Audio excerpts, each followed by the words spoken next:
le rapport des deux uretères au niveau de ces différentes parties. Commençons par la partie lombaire. En arrière, donc l'urtère lombaire, il est donc en rapport avec le muscle psoas et le nerf génitocrural. En avant et à droite, il est en rapport avec le duodénum dans dans sa deuxième partie, le mésocolon ascendant. À gauche, c'est plutôt le mésocolon descendant. L'urtère lombaire est en rapport aussi avec des veines ovariques à hauteur de L3. Donc, aussi bien à gauche qu'à droite. À gauche, on a ce qu'on appelle le syndrome de la veine ovarique chez la femme gravide où les veines ovariennes sont très dilatées et peuvent comprimer l'urtère. Donc, surtout à droite. Surtout à droite. Les rapports vasculaires, donc en dedans et en avant. À droite, l'urtère, il est en rapport avec la veine cave inférieure. À gauche, il est en rapport avec l'aorte abdominale. Passons à la partie iliaque. Donc, au niveau de cette partie, on a deux rapports qui sont très importants. Donc, l'urtère droit, il va croiser l'artère iliaque externe, donc droite, l'artère iliaque externe droite, à 1 cm de sa naissance.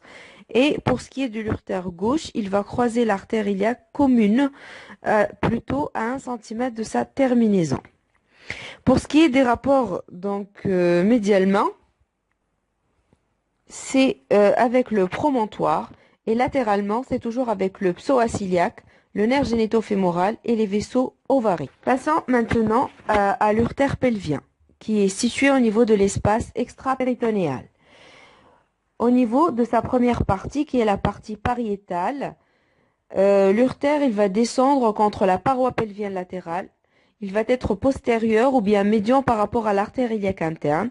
Il va être en rapport latéralement avec la veine iliaque interne, le nerf obturateur, les vaisseaux obturateurs, ombilicaux, utérins et vaginaux. Par contre, médialement, il va être en rapport avec le rectum, mais avant, donc c'est la fosse pararectale.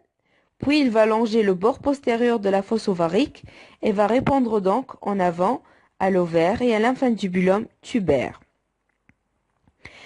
Au niveau de sa partie viscérale, il est en avant et médian par rapport à l'artère utérine. Puis, dans la région latéro-utérine, c'est cette artère utérine qui va le croiser en avant à 20 mm de l'isthme et à 15 mm du fornix latéral du vagin.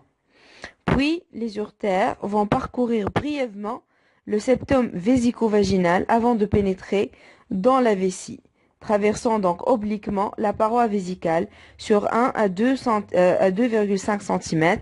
On voit ici clairement les points de pénétrance des urtères qui sont séparés de 4 cm et formant avec l'orifice urétral le trigone vésical.